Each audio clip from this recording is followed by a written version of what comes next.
And hello to Divorce TV, and we've got today an interview with Indre Butkeviciute, I'm going to say it right, Butkeviciute. Sorry, my mouth's all over the place as well. I'm not being so well this week, so hopefully I can speak today. And Indre's a wealth coach. She's been on the show before, but we're going to have a really interesting conversation today. And we've got a shared story with Alice and a healing at the end. It's a pre-recorded one, but it's a big favourite. It's with Debbie Talalay.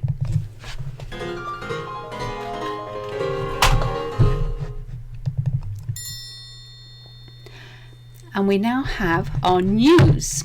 So the news today is we're starting with something from the Mirror, which is a woman, it's a silly one, a woman is speechless over her husband's packed lunch complaint that's worthy of divorce, apparently, according to the Mirror. Anyway, Lisa Stian, who lives in San Francisco, has grown a following of more than 6 million people on TikTok.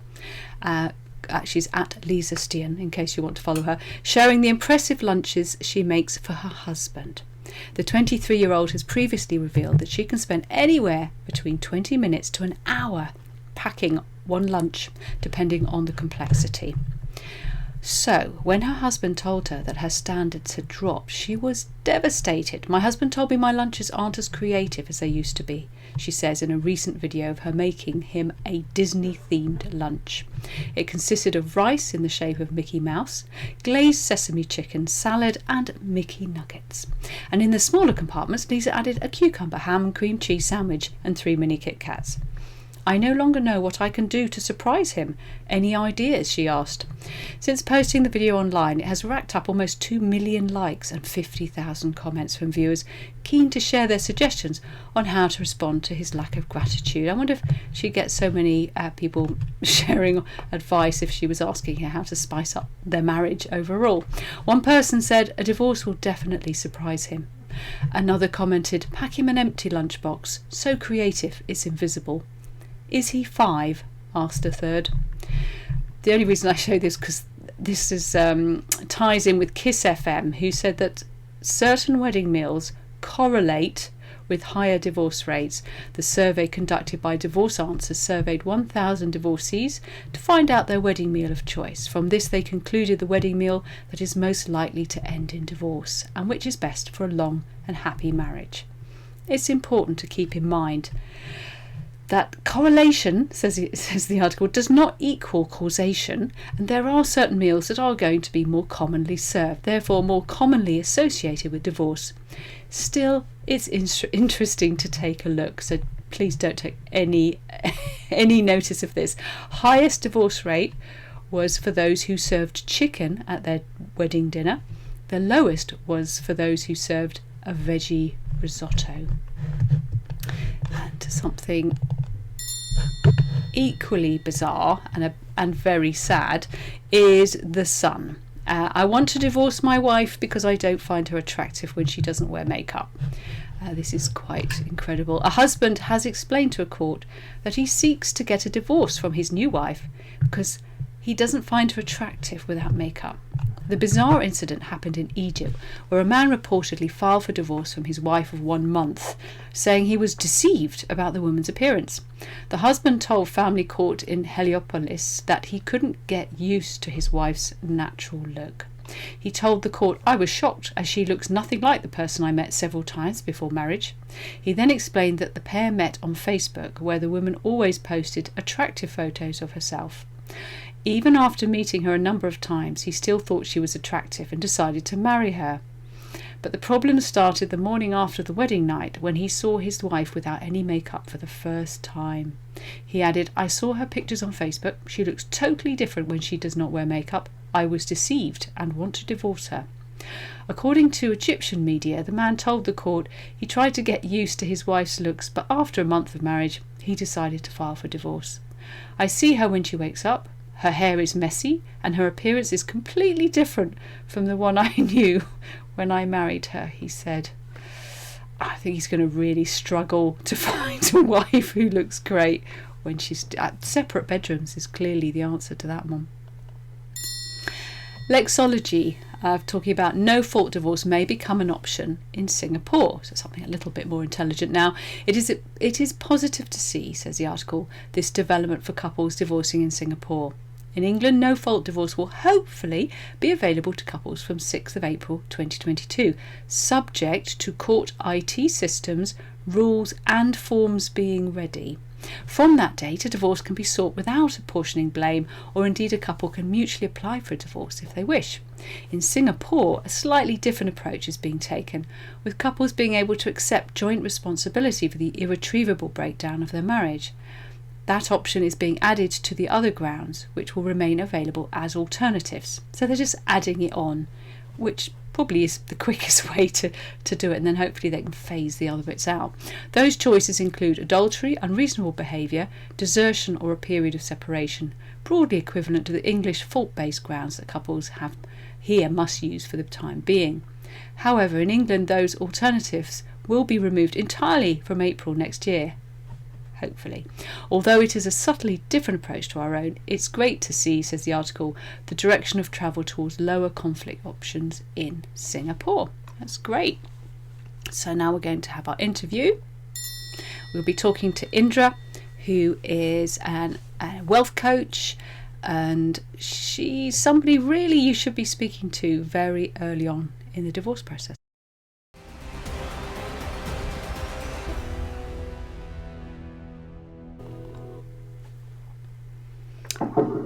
Hello, Indre. Hi, Susie. How are you? I'm trying to get my earphones to work so I won't get any feedback. So you can do most of the talking here. To start with, would you add, I think it'd be really good to explain why I just said what I said, which is why are you the person that actually many people, especially women, should be talking to very early on in the process?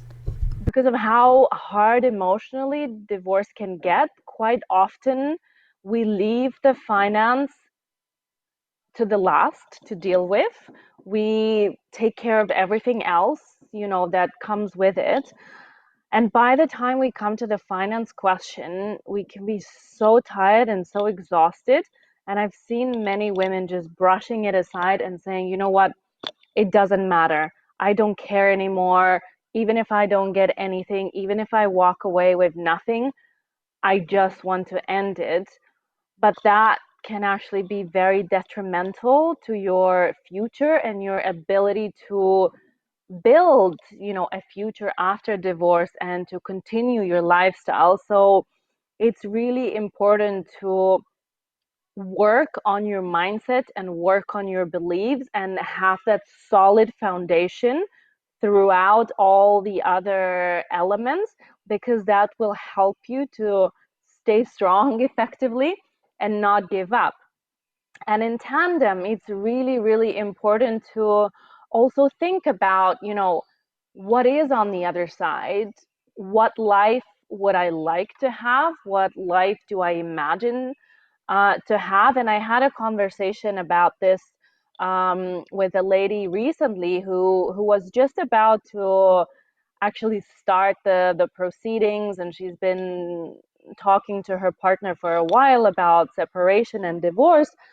And she was basically thinking, I need to prepare myself. I need to think about, I have kids who will need to go to university. I want to help them out with their school fees.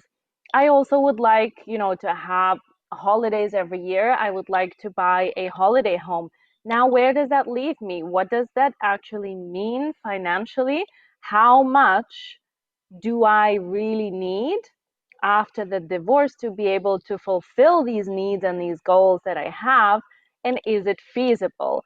And I think going through those steps of working out exactly what your goals are, where you see your life at after divorce, can be a positive outlook. It can be something to look forward to, and it can really help you put some reality into the situation, because when you've worked out exactly what you're trying to achieve, exactly what your goals are, you can prepare so much better for those tough conversations, because exactly what you're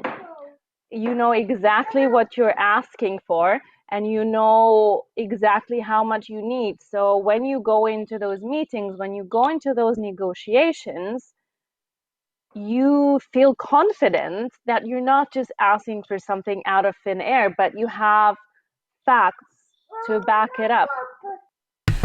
That's great. And what would be really helpful is, are there 2 or 3 things that people should specifically be, if you ask them 3 questions, what would they be? That if the answer was yes, that means they really should be talking to you. I guess the first question would be, well, maybe actually I'm gonna turn it around, and I'll say, if the answer is no to these questions, you should be talking to me. If I ask you, are you confident in making financial decisions about your future and your children's future, if you have any? If the answer is no, then we need to speak.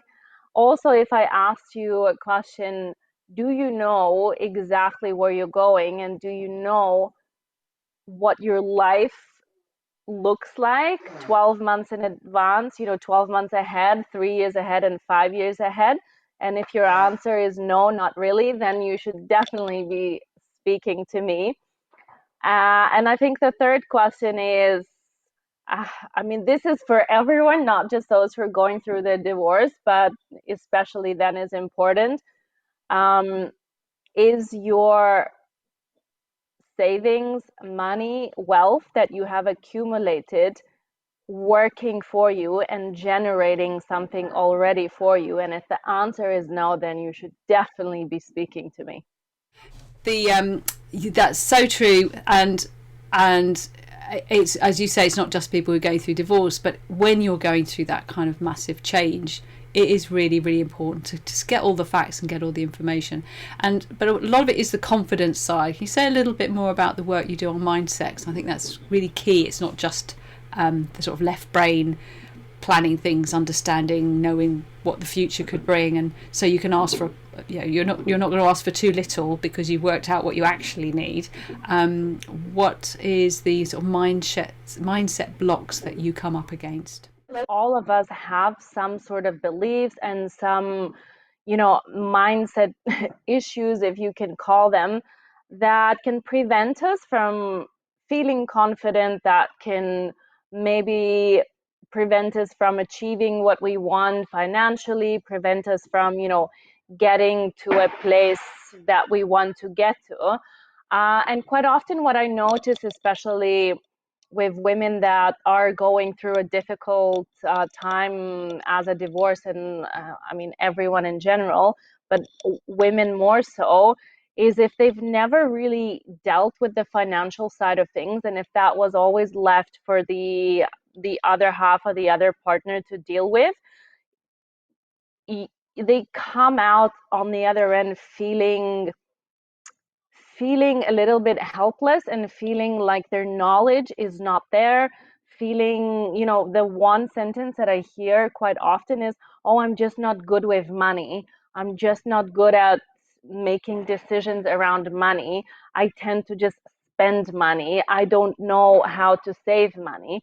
And a lot of that is not necessarily because we're actually bad with money as such, but it comes from internal beliefs. It comes from perhaps at times how our husbands perceived us, and how they referred to you while you were in a marriage, and perhaps at times putting you down, and taking that decision power away, and so creating this sometimes false belief that you're bad with money, when in fact you're not necessarily bad with money. You just need a little bit of help to increase your knowledge, a little bit of help to put some structure into how you approach it, and just a little bit of help to change those beliefs and get more confident. And that's that. But confidence is often a very big issue that I think prevents women from really getting the settlement that they should be getting, and getting the settlement that they need to get. And I think it can be, work around that quite easily by looking at mindset, by looking at filling in the knowledge gap, and just sort of putting the power of decision making back into your hands, because all of us are capable to make those decisions. We just need to be, we just need to get rid of that feeling scary and that feeling of fear. That's really helpful, Indra. And anyone who's been looking at that QR code, that takes you to Indra's diary, where she's very generously offers an initial complimentary consultation. So if you want to find out more, do make use of that and go and have a chat with her. Thank you so much for coming on the show, Indra, and I look forward to having you back soon. That's great. Well, my earplugs are just not working at all, so hopefully you're not getting any sort of strange feedbacky sound. But we're going to move on now to a very short masterclass. We're just going to look at the lesson. It's not really a lesson today. I just wanted to talk a little bit about the workshop which is coming up. I'm going to be showing you a little bit more about that later. But let's go straight for our shared story. I've got a shared story. Unfortunately, the guest today hasn't appeared, so maybe they're from America, maybe they got the time zone model. But we have on video one that I actually did on New Year's Eve of all times, talking to the lovely Alice, and it's a great little short 5 minutes which I hope you'll enjoy.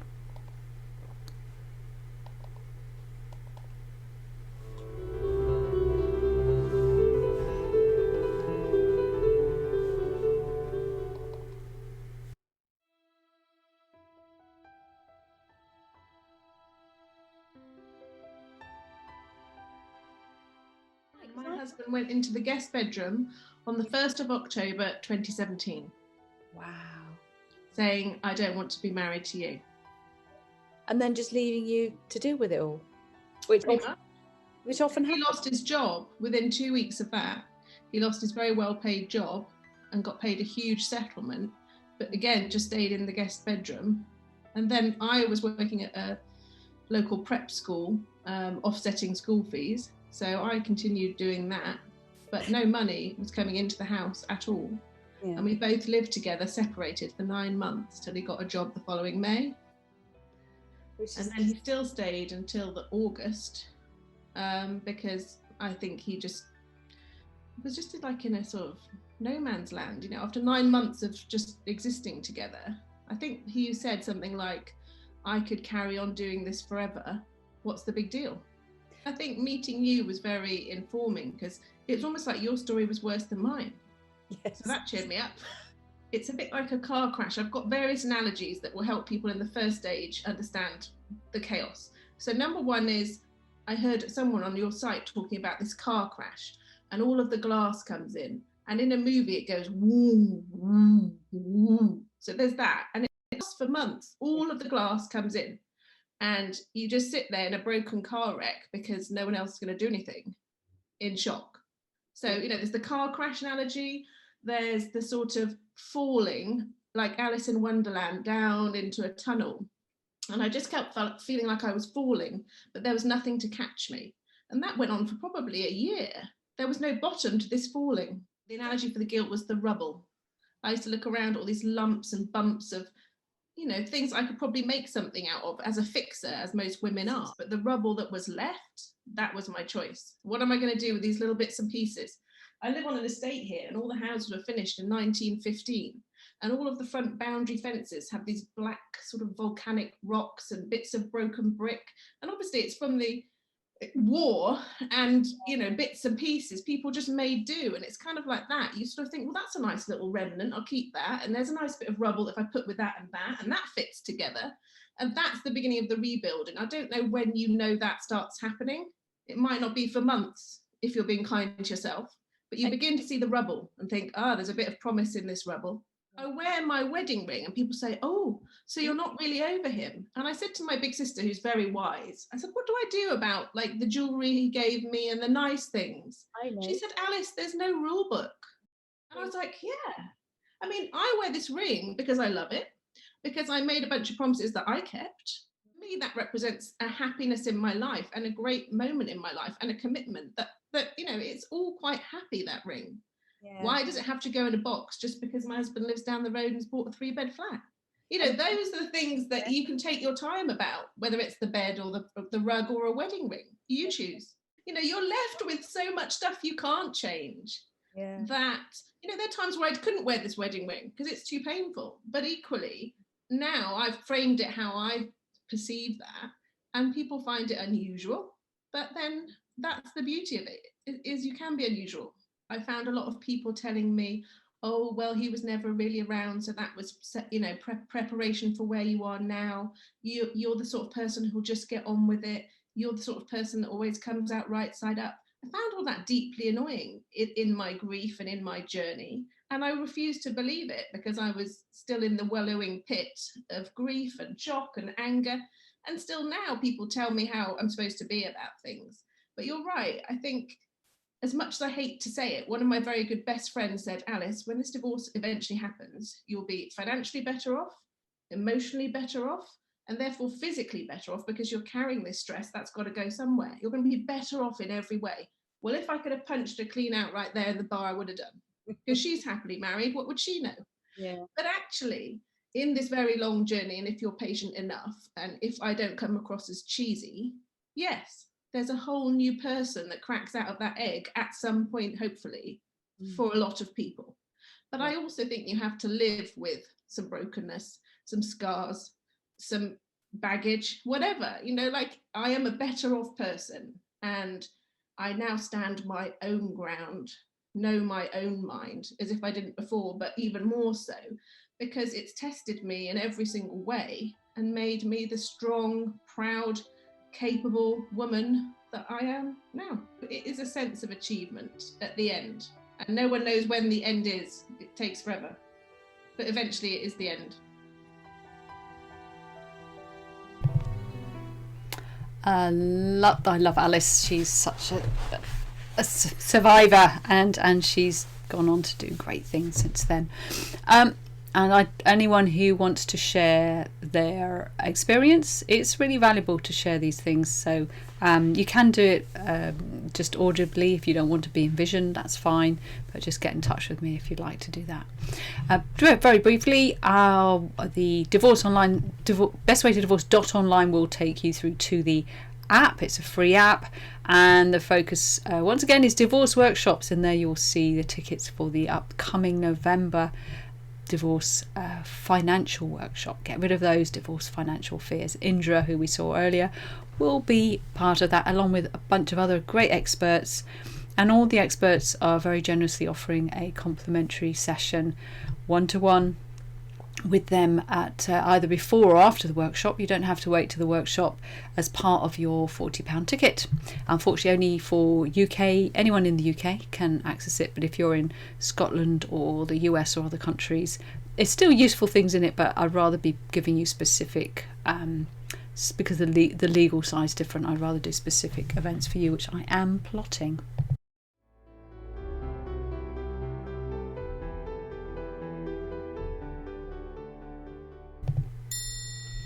And sitting in my library that suddenly appeared behind me, we've got the lovely Debbie, who is going to give us a video healing. It's recorded and it's all not brilliant quality, but the sound's still good, so I would shut your eyes when you do it anyway. And if everyone would please close their eyes, and I'm going to put each one of us under a shower of universal love, so that you can be washed down, cleaned down, inside and out, and feel that shower on you. And now we're going to imagine a white light sword that is going to come through the top of your head, your top chakra. And this white light is going to regenerate all your chakras as it goes down through you. So let's start with the very top chakra. And this is your spiritual chakra, purple, Om. And let this light regenerate it. Make sure that the color is true, that it's spinning correctly around this white light. And then when you feel that it's had been regenerated enough, let the light just move down to the next chakra, which is your third eye, and which is a dark blue, and let that regenerate. Needs to be spinning nicely, not all over the place. Good color, a true color, and let the white light make it into a true color. And then the light goes further down into your throat, and this chakra is for peace, and it is a light blue. And see that spinning.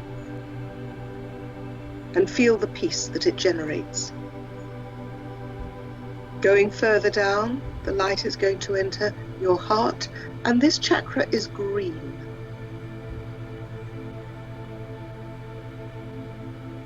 And further down to your solar plexus, which is your power, your connection with others. And this is gold. And let it go further into your abdomen.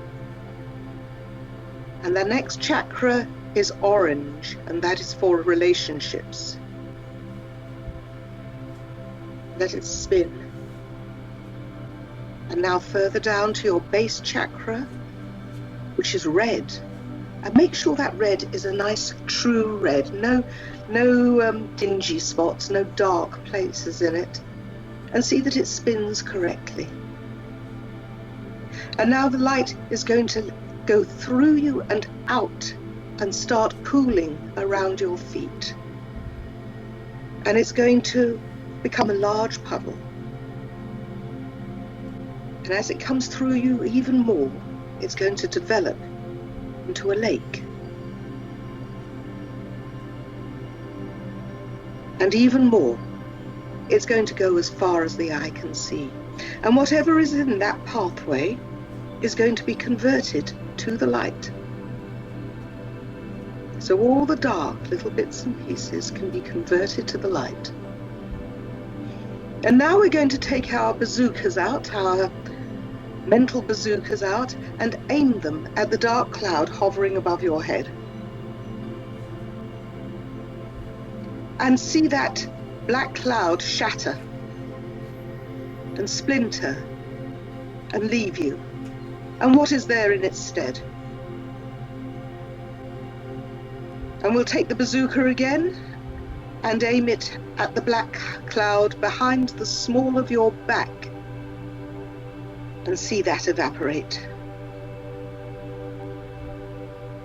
And now we are going to peel ourselves like a grape of the things that encompass us and are at tight bonds around us. So we will start off with betrayal. Let us peel ourselves of betrayal. And again, peel yourself of anger.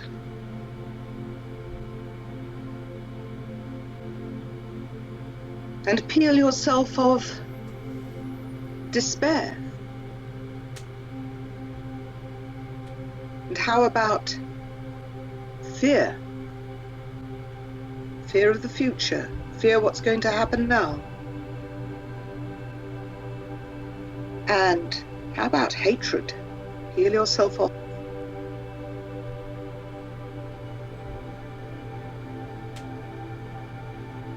And I'm sure you can all think of one or two that you might be carrying. Would you do that for yourselves now?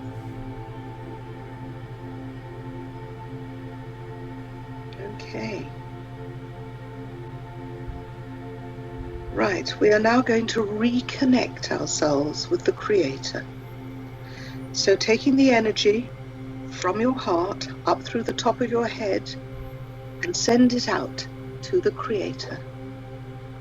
And the Creator is going to send back to you the Creator's energy through the top of your head, down through all the chakras to the base, and then back up to the heart. Breathe it in. And we're going to do the same to our souls, taking the energy from the heart up through the top of the head and off to the soul. And then from the soul, back to you. down through from the top of your head to the base chakra and back up to the heart. Breathe it in. And now repeat 3 times. I reclaim my power.